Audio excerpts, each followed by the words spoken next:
Fortnite, a free-to-play game back in 2017, was released by Epic Games. At the time, games like PUBG and H1Z1 were getting very popular, so Epic Games decided to take a plunge and release their own Battle Royale game. If you wasn't aware, before Fortnite Battle Royale was released, it was only a PvP, which is also known as Save the World.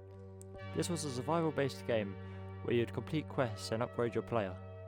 If you're an OG Fortnite player, you can see that in the top corner of your screen you see either Early Access or Closed Beta.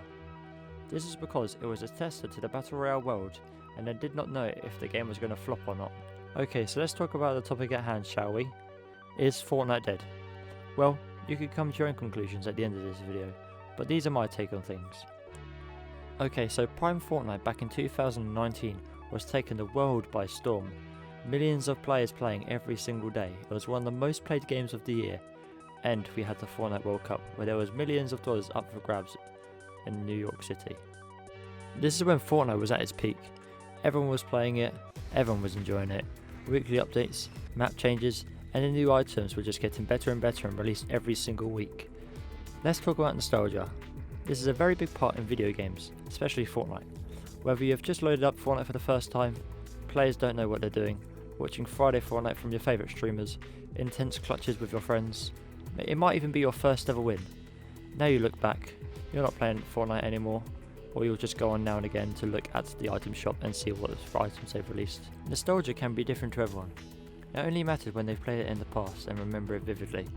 Some might think Chapter 1 is nostalgic, or maybe they think Chapter 2 is nostalgic, especially Fortnite. You might be getting home from school to play the new Fortnite season, or playing limited time modes when they are released every single week. Games like 50 vs 50, The Floor is Lava, High Explosives, and Solid Gold. The list goes on. They would release these every week and helped Fortnite stay alive because it was really fun and not repetitive. Or maybe you'll be going on the Fortnite YouTube channel and seeing the trailers they released for every single item they did every week. You may think that's nostalgic, or maybe when they released playground mode so you can just join the lobby just by yourself or with mates and just build the most ludicrous thing that you can think of. Now they've just stopped releasing these limited time modes and they expect the community to make them in creative mode? Now let's get on to the Fortnite live events. From the rocket launch to the Fracture event, Fortnite broke records with these live events. 12 million people tuned into the Travis Scott event, which is mental.